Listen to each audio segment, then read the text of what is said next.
Welcome to our double success story special edition. First off is Dominique, the true story of a medical research scientist. So we're going to start with a nice, easy question. How long have you been carnivore? Well, actually, 2 days ago, it was a year.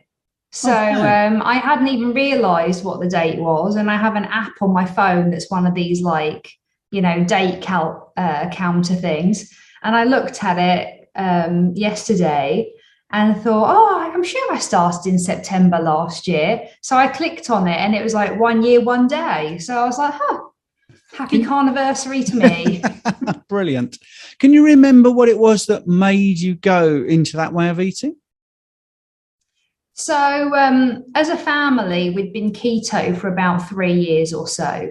And we'd enjoyed it. And the first section of time, we'd lost a lot of weight very quickly.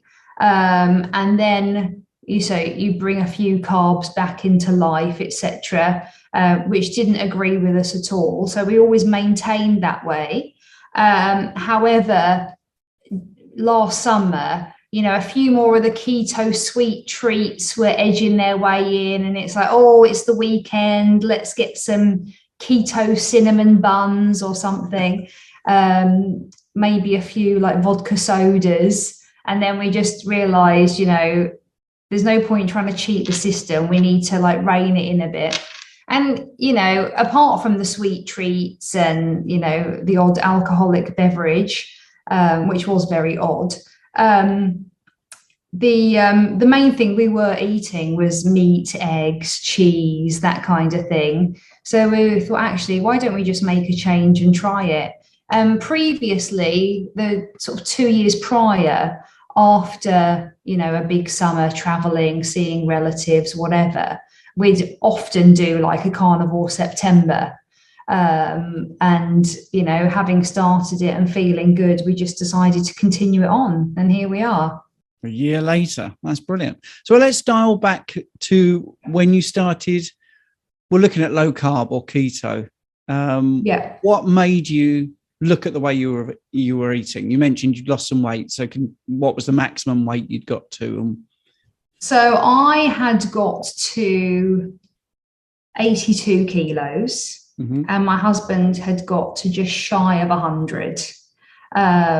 We'd been through various stressful periods at work, us along with, 5,000 others. We all got made redundant from our local area, and we were setting up our own businesses. And that kind of forced us to work every hour. We'd feed the children well, actually, but just not so much ourselves. So we'd often go without dinner, or, one of us would run down to the petrol station and get some chocolate to eat with our laptops in bed, or, it was survival mode. But we both have a tendency to be able to put on weight very easily based on carbs. Mm-hmm. And so over the years, my goodness, like the last 15, 16 years, we'd tried everything. We juiced, we'd done the South Beach. We had some quite good success with the South Beach diet. But then again, when you then revisit a diet a few years later, you've learned the tricks, you're maybe not as strict. So that didn't work as well for us as we'd hoped. Then we watched a movie called That Sugar Film. Oh, that's yes. Yeah. It is a fabulous documentary, and I'd recommend it to anyone. And that really highlighted to us the sugar content in low-fat food. And, we always thought we'd done well by us and the kids, low-fat Philadelphia, low-fat Muller Lite, stuff like this, not realizing that we were just doing ourselves more harm than good. Obviously the misinformation around low-fat foods is just horrifying. And from that point on, so we stripped out all sugar in everything, all sauces, drinks, absolutely everything for the whole household. That was like a major withdrawal, for all of us. So it was a tense couple of weeks. And then, on reading more and doing more research, and my husband and I, we're medical research scientists, so you'd think we'd know better than to just believe common perception of what foods are good and what are not. And that then led on to going into the low carb / keto lifestyle, which, you know, we loved. You know, for the first time in years, we could eat butter and cheese and all the things that we love without feeling guilty. And it just worked really well for us. So the big question is, you are 82 kilograms. What have you got down to? So my very lowest is 66. And I haven't been there for probably about 18 months. Okay. Yeah, it's a bit of a bone of contention with me, but as my clothes still fit, yeah, I haven't had to buy any bigger clothes, but I do think part of that's like a bit of a set point thing as well, because I don't think I looked particularly healthy then. But I was obviously lighter. I think for me, a happy place is about 68, and I'm currently 71. So, but you know, I've just been on a 2-week vacation to Italy, which is very hard to dodge the carbohydrates, especially if you're out sightseeing most of the day.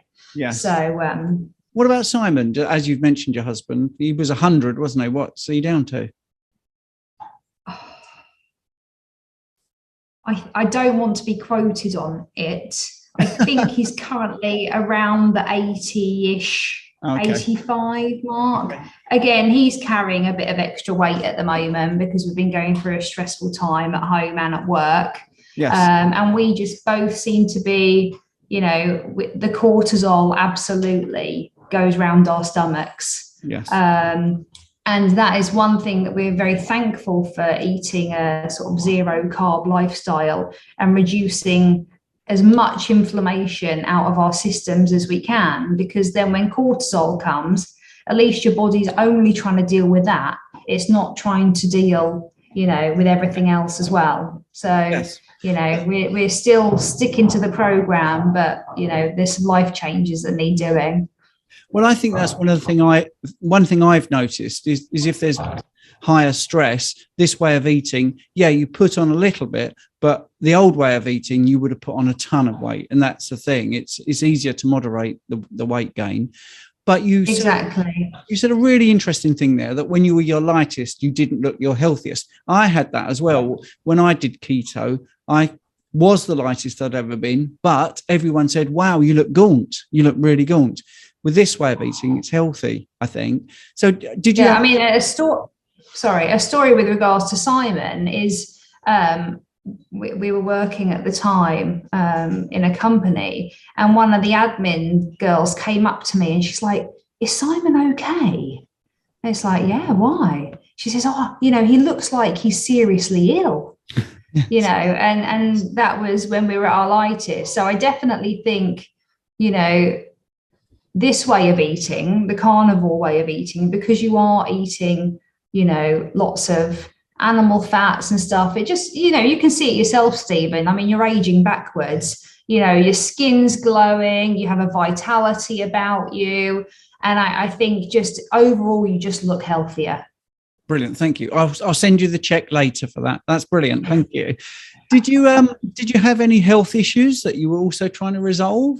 Or was it purely a weight thing that you were doing? No. I mean, I've always, I've never had really health issues to speak of. Certainly,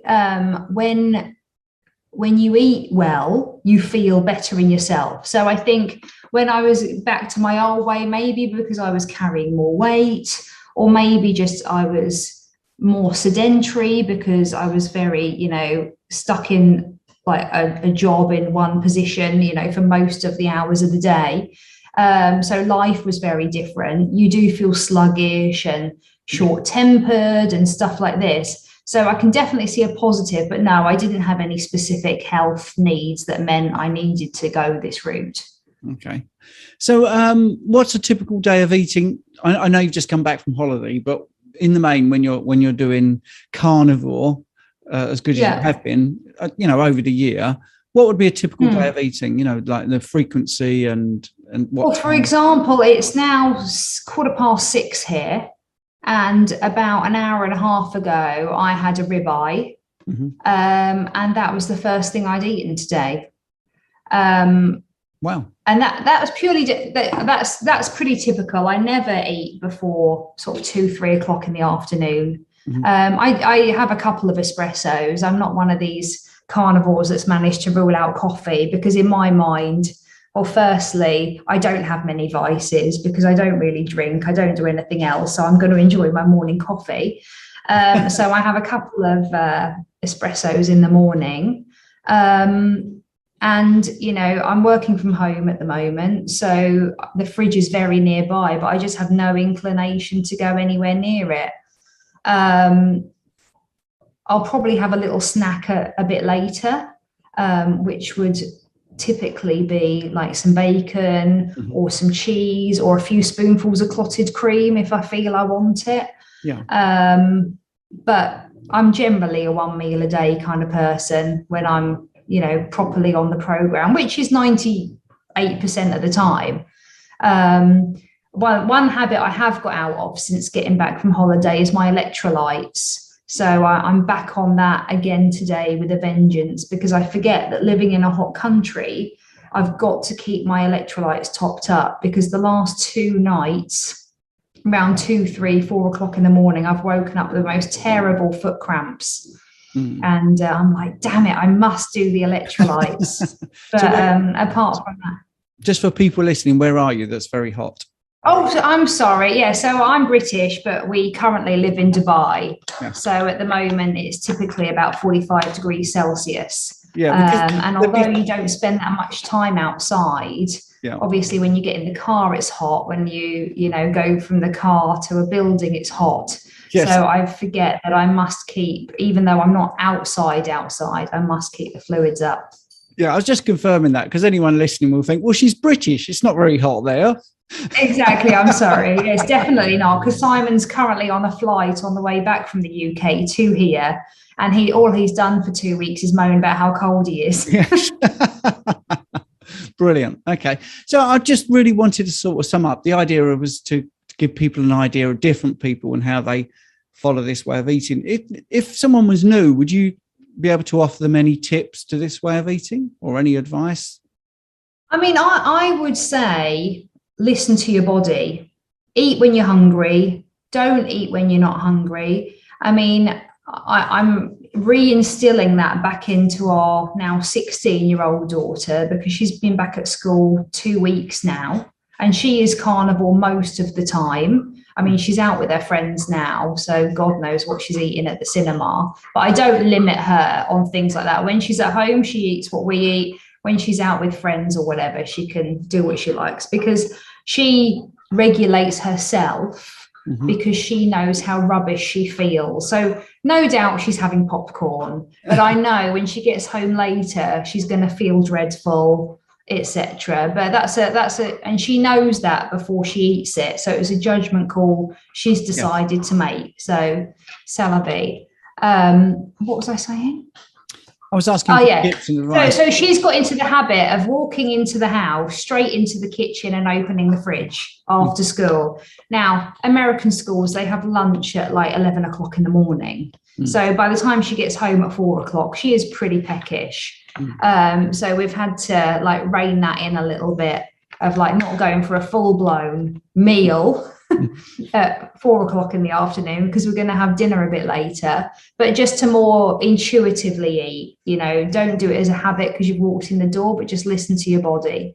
And above all, have a drink of water first, because 9 times out of 10 you're actually thirsty and not hungry.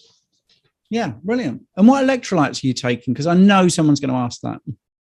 I know. Well, I know they're kind of carnivore-ish, but I take the LMNT ones.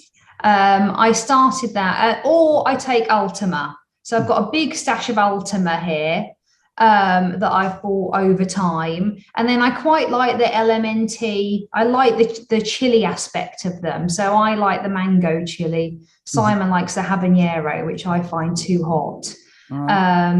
But I just find them useful because they're not that sweet. Even the flavor ones are not that sweet. But I like them. Mm. I mean, it's a pain in the neck for me to get them because I have to import them from the States, but it's better that than some of the ones that are sold locally here have a very high sugar content. So Brilliant. Well, thank you very much for doing the interview.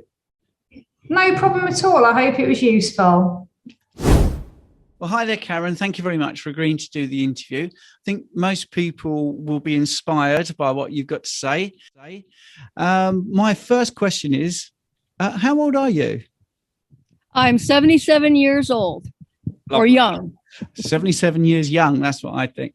Okay. Well, first question is, what made you think about starting this carnivore way of eating? Well, I've been kind of looking for the perfect way to eat for many, many years.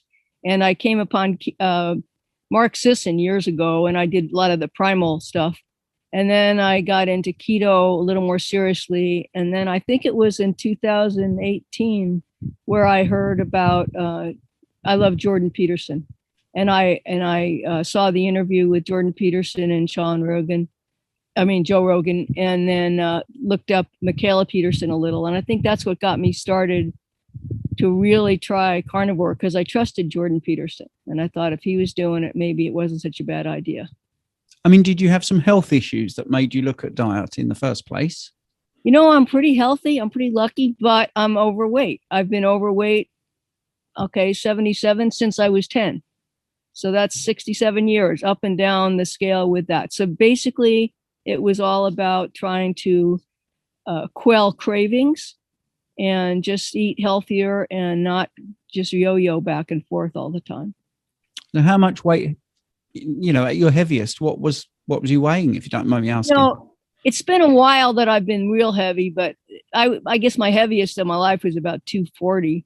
But in the last, 10 years, it would go from maybe 200. I'd hit 200, 205. I think I was 210 about 4 years ago. And then I would get down to won't get down past 160. It's hard for me. I'll kind of go back up to 175, 180. So it's just frustrating, Stephen. It's just frustrating. Although I am lucky because I feel good. I feel good. And I rarely get sick. Mm-hmm. So. And how have the cravings been since you've been eating this way? I have to say that's the only thing that stops the cravings. When I eat carnivore and I'm, doing a good job at it, I don't crave sweets. I'm not a big sweet eater, but if I start, I will eat more. But I like chips and, potato chips, stuff like that. So the cravings, it's the only thing that stops the cravings that I've found. Brilliant. And how long have you been carnivore? So I did, like I said, 2018, I probably went 6 or 7 months, maybe 80%. And then I was actually doing all right until COVID hit. And then with the lockdowns, we weren't having our social life, and we were just my husband and I were stuck here, and I just sought comfort food. And I do love ribeyes, but it's not a comfort food. It's not like a, good old carbohydrate. So I put on probably 30 pounds. I mean, I didn't even weigh myself on the right scale because I didn't want to know what was happening. And by the time I realized I better get a hold of this, it was probably 30 pounds. So I've probably gotten about 20 of those off. And that was on the day after Easter here. It was, I think it was April 5th when I decided to just do it, just go carnivore. And so that's been 3 months that I've been sincerely doing well. I go about 2 or 3 weeks and I'll find some excuse to eat something or go off or treat myself. Not anything real bad, but just not straight carnivore. So I'm still working on that. Okay. And have you lost any of that 30 pounds you gained over the COVID period? Yeah, I've lost about 22 pounds of that. 22 pounds. Yeah. Okay. Yeah. And how is your coaching journey? I mean, you've tried a few coaches, I believe. You don't have to name them, but I'm just wondering in general. No, I've tried. The coaching's been great. Everyone I've talked to, I've liked. I'm especially fond of you, Stephen. Thank you. You've been helpful on the physical end of, implementing exercises and trying to get that in a steady, I do that thing 3 or 4 times a week. And that just keeps me motivated. So the coaching's been great, and I know it's always available. I love the Zoom meetings with Dr. Baker in the morning. I try to at least get that done. And it's always nice to see you. I like your meeting on Thursday. That's another one that I feel I can get some information about my physical body. So, and working out and so forth. Well, that's fantastic, Karen. One of the things that came up in the coaching session with you is you mentioned one of the exercises you like to do is dancing. Do you want to talk a little bit about the dancing you do? Sure. My 87-year-old husband and I go dancing at least twice a week, sometimes more. And there's a country guy we like. And so I do some line dancing. He doesn't like that. I line dance. And then we do just regular big band stuff or swing or just whatever, blues, just get out and move. And I can go 2 or 3 hours, dance most of the dances. And it's so fun. And it's such a good way to get fitness in because you just enjoy it. And the community of people we dance with, we just love them to death. And so that's great for mental health. So dance if you can, because that's great for everybody. There was some doctor you mentioned, Peter someone, and he said something about when you get to 100. Peter Attia, something about how to be strong and healthy in your hundreds. That's my next goal. And I just love it. And the dancing is just such a big part of us. And I just wanted to get that in. Yeah, that's great. And you know, Stephen, I have no cartilage in my right knee. I haven't had cartilage in my right knee for almost 60 years. And it can't bend all the way, but I still, and since carnivore particularly, I have no pain in that knee. I don't know why. I just go out and do what I can. My husband can do that real shimmy, get real low on the ground and get up at 87. I can't do that because of my knee, but I can still dance all night long. So. Well, that's the final question, really, because I think one of the reasons I love talking to you and, the coaching sessions have been such fun is because you're 77 and you're working out with weights. So is that a new thing for you, the weights? Is that something you didn't think you'd be doing in your 70s? You know what? I've been doing resistance training somewhat for the last 10 years on and off. I go to the gym. I just use a few machines and I read a guy, Doug McGuff, a long time ago and talked about, just real heavy weights going to failure. And I kind of tried that. And I like that feeling. I want to be strong. And so I go to the gym very rarely because it's another city over. And maybe I go 3 times a month, which keeps, then I know I'm doing all right. And I've actually been able to add 10 pounds on a lot of those machines since I've been carnivore. I just feel stronger. And then, of course, I do swimming every day in the cold water. I do Qigong and I walk on my property, which is up and down hills every day. Now, once in a while, I don't do it. But generally speaking, I'm pretty active every day. And you do your weights at home, is that right? Yes, I've been doing the dumbbells. I've been following what you've shown me in that program. And that's at least, I do that 4 times a week. And maybe once a week I could get over and use those machines. But and then I just lift heavy things. I mean, I do whatever I do in life and try to stay strong.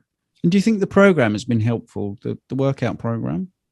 I think it has because, again, I feel like I can show biceps. Like, I don't know if they can fit, but I got the under stuff, but I got some biceps going on there, which I can definitely tell is getting stronger. And I like that a lot.